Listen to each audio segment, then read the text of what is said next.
This morning, we have some serious and rather sobering news. The Pentagon is ordering 100,000 body bags for FEMA. It makes sense because we've heard the projections, 100 to 240,000 dead. We've got 1,000 people dying in just a single day, bringing the death toll to 5,139. As it's claimed, defense chiefs warned Trump White House a potential threat in 2017. So far, we have a substantial amount of people have lost their lives already. And the fear is that either the quarantine was too late or that people are breaking it and still spreading this. So what you have to understand is with the incubation period, if we say right now, everyone stop and go in your homes, 2 weeks later, you will be getting people sick and dying. So that's why it goes on for some time. And these people remain symptomatic, which is why we've seen some indefinite stay-at-home orders. It's why we've seen June 10th as some of the deadlines. It's why Donald Trump pushed the deadline back to April 30th. It's because it seems like, we're dealing with an invisible threat and we don't know who might be sick and we don't know how long we need to wait. And so we're trying to do the best we can. But it's going to get bad because there's another serious, this is insane. 6.6 million filed jobless claims as coronavirus grips economy. This is sobering and shocking, whatever you want to call it. If our economy tanks, things will get worse than you realize. You can't get those emergency supplies. You can't get that medical equipment. You can't pay the doctors. So listen, most of you understand how the economy works. I mean, the reason why a doctor or a nurse or a medical transportation or medical waste removal, the reason they do their jobs is because they're being given access to the economy. You get resources. We will give you X in exchange for your labor. You can then use that money to buy things you need. Pay your rent, buy food, maybe get a video game or something that allows you to enjoy yourself. A lot of people might dismiss entertainment. And while I have personally joked about how, we mock celebrities and stuff, there is a reason why we like these things, like celebrity gossip and like TV. It is kind of a de-stressor for people. You get away from the things that are difficult and allows you to just kind of like chill out. I love watching cartoons myself. I watch Family Guy, American Dad. I love it. Futurama. Because after a hard day's work, you just sit back and you just laugh at some silly jokes. Reruns are great. But this is even being put at risk. The people who are working in these hospitals, if the economy collapses, what's the benefit they get other than they have to do this for themselves? And I know a lot of them probably would. But it's the food supply. It's beyond that. Everybody is doing something because they need things as well. And there are certain things we need more. 6.6 million jobless claims. We are entering uncharted territory. Let's read the jobless claims one. I'll go back to the Pentagon body bags. The reason why I'm starting with this as opposed to the Pentagon is that every single day we get news about the new death toll numbers, the increase, and I think we get it. I don't want to just start every day by saying like, oh, here's the the next day it got even worse, but we will talk about it. But I want to talk about the economy. The Hill reports, and it's short. A record number of 6.648 million people filed initial unemployment claims in the last week of March, shattering the record number for the second week in a row. The figure for the week ending March 28th surpassed the roughly 3.3 million seasonally adjusted initial claims the previous week. Until that point, the highest level on record was 695,000 in October of 1982. The Labor Department data offers a window into the severity of the economic crisis caused by the coronavirus pandemic, which has frozen a significant part of the economy in the United States and in dozens of countries around the world. An analysis from Goldman Sachs earlier this week projected that unemployment would rise to 15% this quarter, more than quadruple the 3.5% level where it was hovering before the crisis erupted, and well above the 10% peak it reached during the height of the Great Recession a decade ago. On Thursday, the U.S. passed a grim milestone with the coronavirus-related death count surpassing 5,000.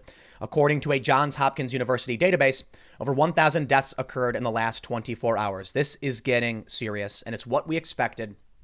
A lot of people have been warning about this, and I did this shout out the other day, but to Tom Cotton, Greg Gutfeld particularly, and that's a politician that's also a media guy, but they were both saying exactly like we need to shut the border down. We didn't get a handle on it. You can blame the president, you can blame the Democrats, you can blame whoever you want. I for the most part blame China. I think there's criticism we should have for our own leaders too, but it's now coming out that a U.S. intelligence report, is what I covered yesterday. China lied. We know it. It's essentially confirmed at this point. I mean, we all knew it anyway because their I guess crematoriums or whatever, the incinerators have been running nonstop, and they're giving out thousands of urns. So people are projecting 50,000 may have lost their lives in China. It's going to get bad here. And the other day, Trump said it's kind of scary to see. You know, Trump has been very optimistic this whole time until just 2 days ago when he said, we are in for the roughest weeks this country has ever seen. The Daily Mail reports the Pentagon is ordering 100,000 body bags as experts predict the coronavirus will claim the lives of more than 200,000 Americans. And a new report has suggested the Trump administration was warned about the threat of coronavirus 3 years ago, but failed to prepare.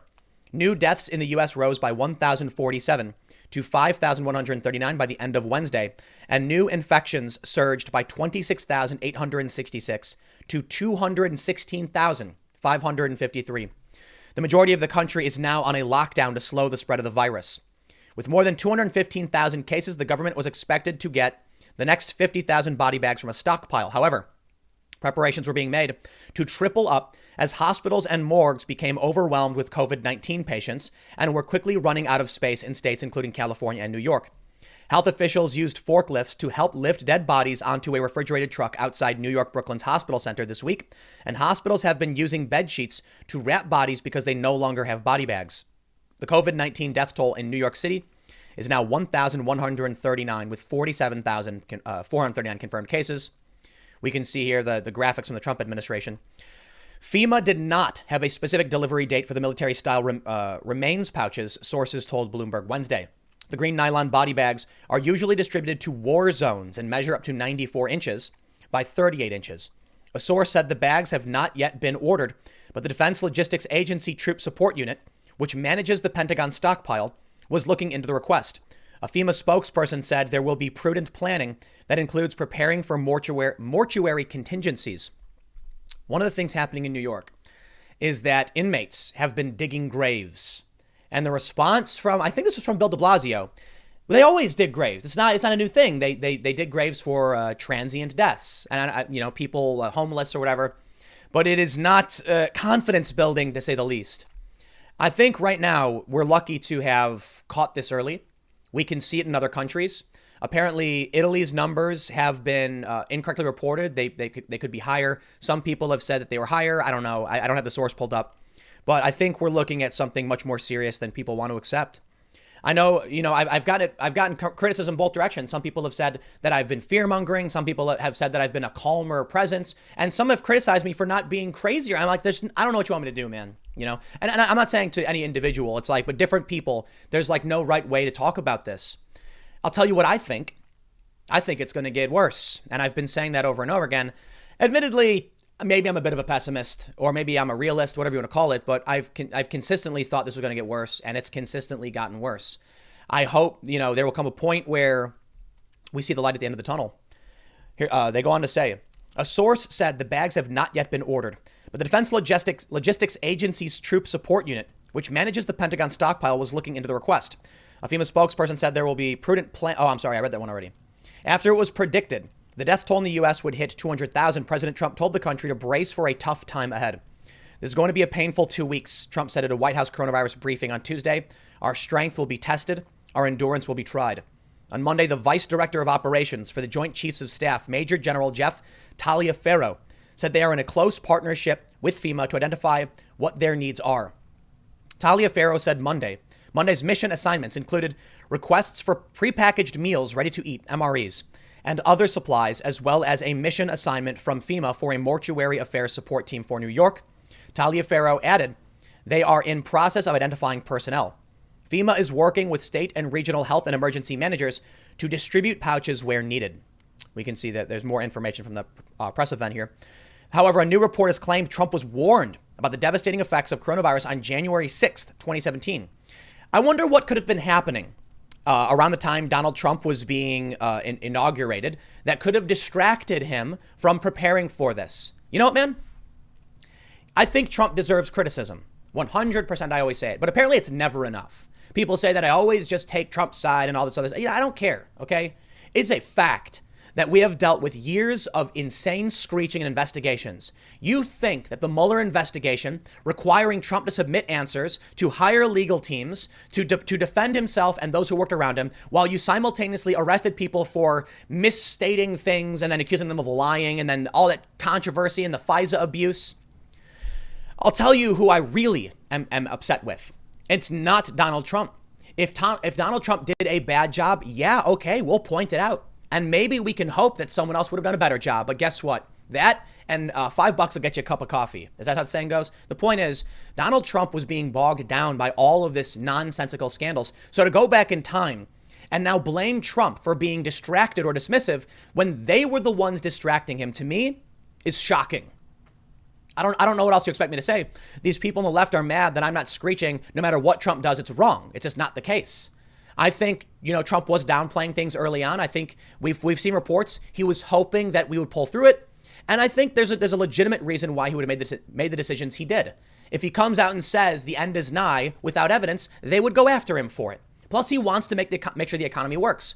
As much as people don't seem to get it. I get messages from friends and they're like, Trump only thinks in terms of stock market numbers. It's like there's a very reductive way of framing it. But yes, Trump cares about the economy. Everyone should.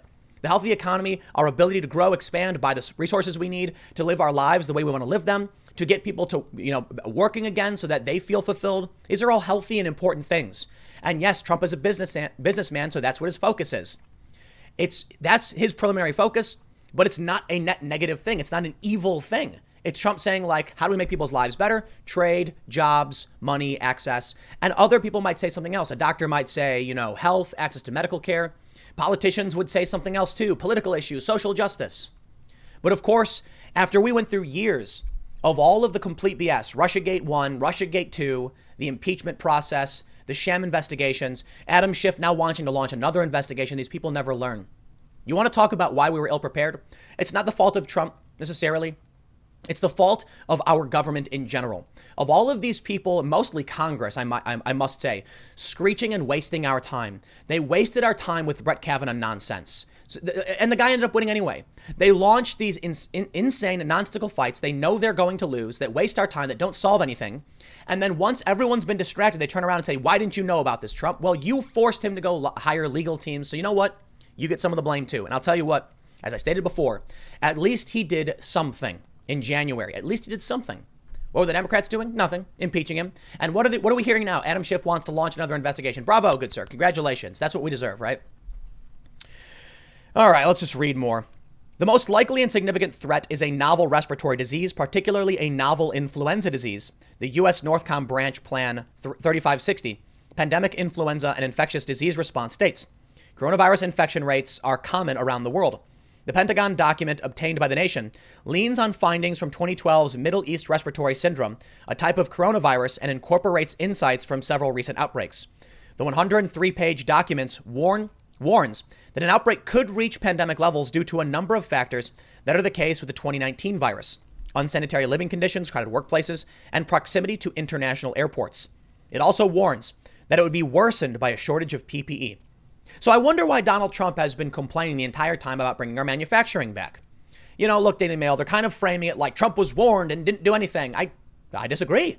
Trump was warned and said, it's really bad what China's doing. We got to bring our factories back. In September of last year, Trump ordered U.S. firms to come back and leave China. And then we had national security staff say our reliance on medical equipment from China is a serious security threat. So yeah, could we have gone faster? Maybe if they weren't doing scandal after scandal and wasting our time. All right, Trump didn't get, listen, let me just try and simplify this. And I know, forgive me if I'm saying it again. You can argue that Trump did a bad job. I don't care. What control group do we have to set a standard for whether or not Trump did good or bad is I don't know, whether you like the guy or not, I guess. But sure, maybe he did a bad job.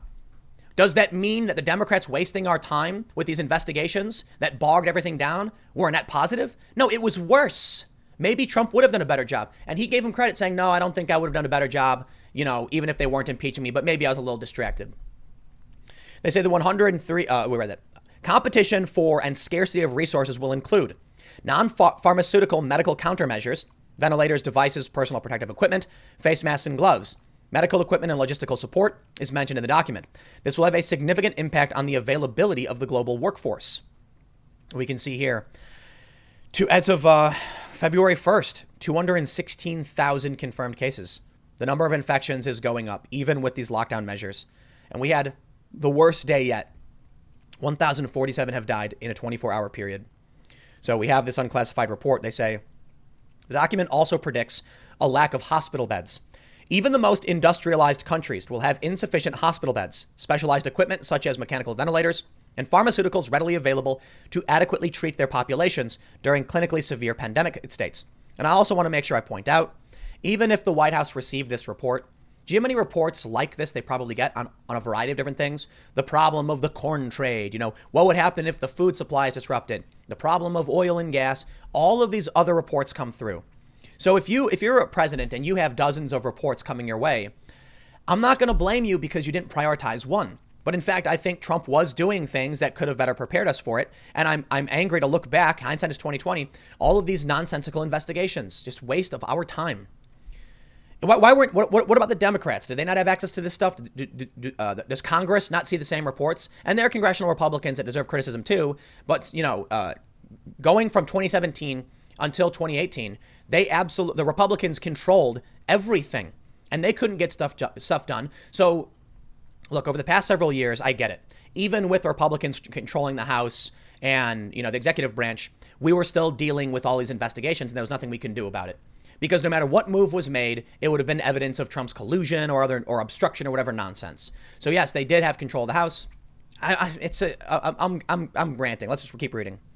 The document has been shared after the likes of California and New York's governors have stressed they are fast running out of space to accommodate COVID-19 patients, and Navy hospital ships Mercy and Comfort have supplied 1,000 extra beds for patients who are not suffering from coronavirus. Recent images out of New York and New Jersey have shown medical workers hauling bodies into refrigerated trucks. The states have the highest COVID-19 death tolls in the country. New deaths from the coronavirus rose by 908 on Wednesday, while new infections across the country increased by 25,676. More than 40% of the country's fatal cases come from New York State, where the death toll rose by 391 to 1,941. New Jersey is second behind New York. Michigan now has the third highest death toll in the country after reporting a spike in its figures overnight. The state recorded 75 new deaths.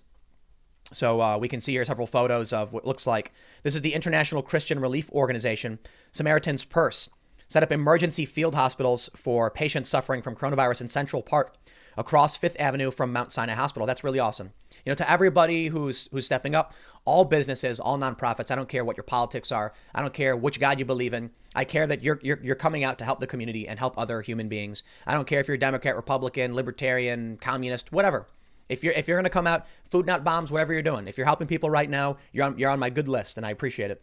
A convoy of ambulances with Ohio and Michigan license plates were seen heading toward New York City on Tuesday. I think we 250 emergency vehicles were heading en route to the coronavirus hotspot.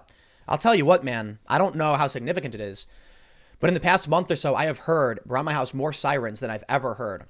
And I'll tell you what, it's not like me just noticing this now. Some people say, out of sight, out of mind. There was no reason to pay attention to it, but now that this is happening, maybe you're hearing it. No, look, I record. I have to make sure the sound levels are appropriate. When somebody around my house will leaf blow or something, I'm like, oh, here we go. Someone's, leaf blowing again. So it actually holds me up. Over the past month or so, I have heard substantially more sirens than I've ever heard in my area.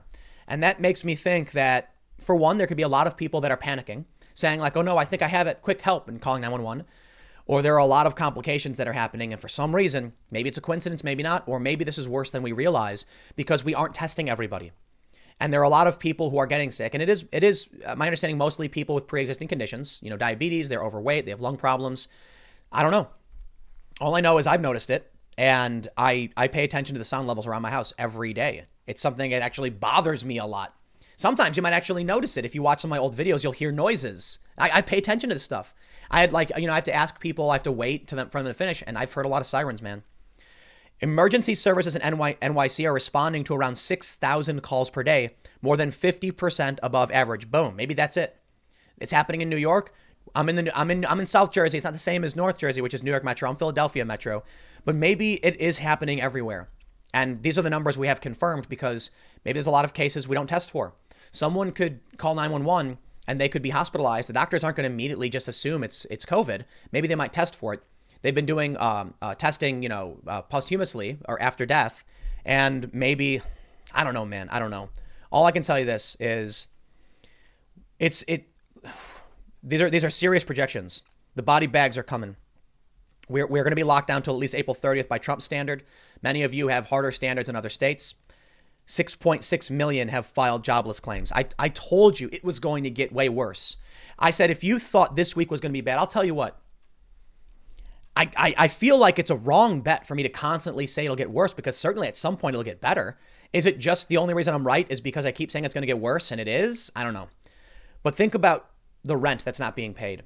Rent strikes, moratoriums on evictions, rental management companies, groundskeepers, just landlords in general, electricians, plumbers, all the people that would normally be working on property, all the jobs that surround it, not just landlord. That money is gone now.